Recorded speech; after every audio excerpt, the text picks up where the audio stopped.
The green Jetta. How I learned to love my shitty car. It's the most wonderful time of the year.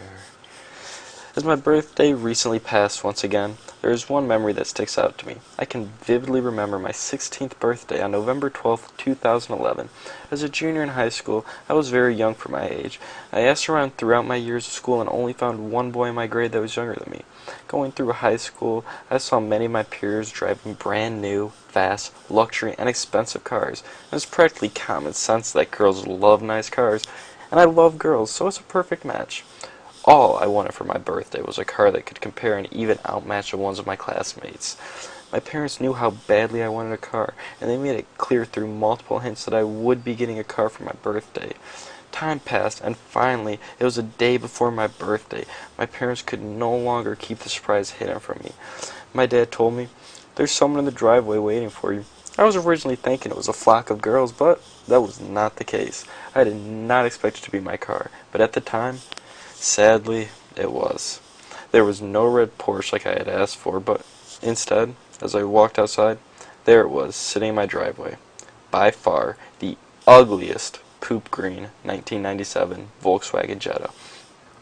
Words cannot describe how embarrassed I was to know that I would be driving that thing to school for the rest of my junior year and my entire senior year. Karma obviously caught up to me for never walking my dog, but it's not my fault that I would rather watch TV than take my annoying dog on a walk. Well, it looks like that sure was worth it.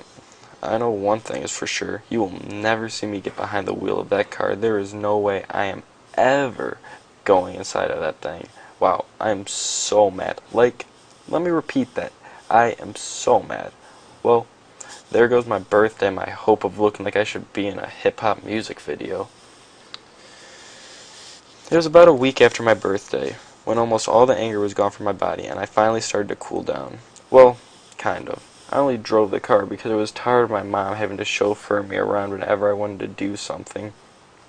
The time has come where I finally plan to take my luxurious sports car out for a spin.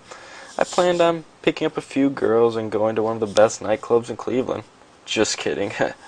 Instead of going with girls, I was going with my guy friend Brandon. And instead of going to a nightclub, we were going to fucking Target. Yeah, pretty fun, right? So I pull into Brandon's driveway and I see him looking at my car and laughing. I'm thinking to myself, this is going to be the worst 5-minute car ride ever. Surprisingly, the first thing he said was, "What are you making a big deal about? There's nothing wrong with this car. I'm 18 and I don't even have my license. I would love to have this car." That was a nice gesture by him, but I knew he was just saying that to be nice. We started our drive to Target, my little green can of a car. My first impression as a driver was better than I expected. My tiny little Jetta could actually drive over 70 miles per hour, which shocked me. Also, on a positive note, all the seatbelts were still in working condition, and someone, thank the Lord, the car has airbags too. That's the only thing saving this shitty new driver. After the following weekend, I got my very own one-of-a-kind parking pass, so I would no longer need a chauffeur to get to and from school. 3 of my friends that lived in the same neighborhood as me asked me to take them to school from now on. We all were in the same grade, and we all have been friends since 4th grade. I didn't mind taking them, and at least I wouldn't be the only one getting out of that piece of oversized metal. As I went to pick them up, I could feel myself getting anxious about the embarrassment that would soon take over my body after my car is revealed to the world. I approached the driveway, where my friends were surprisingly ready on time. Once my friends were inside the car, I was waiting to hear the negative remarks about my car to be pointed out one by one. Besides them hating on the horrendous paint job, no other negative things were said to me. I was the only one to point out what was wrong with my car. My friends were actually defending my car by telling me it was better to have this than not have a car at all, like all 3 of them. I guess they did have a point. I did set high standards, and I knew most likely I wasn't going to get the car I really wanted. The realization began to set in right after the car ride had ended. I was mad because I got a car for my birthday. So pretty much, I was more selfish than a 6-year-old girl in the Barbie doll aisle.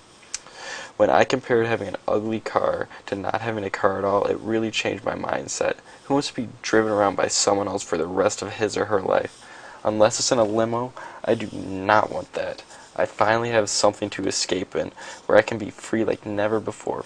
Whether or not people liked me for a car no longer mattered. I was no longer angry and disappointed. My mood did a 180 and ended up changing to happiness and a lot of gratitude towards my parents. What I really took away from this experience was that at the time, something may not seem desirable, but when a person can realize how lucky they truly are, it's amazing how fast things can change. Always look at the positives when you are put into a situation that you view as negative and see what starts to happen. Stop thinking about what could have happened and start focusing on being happy with what you do have.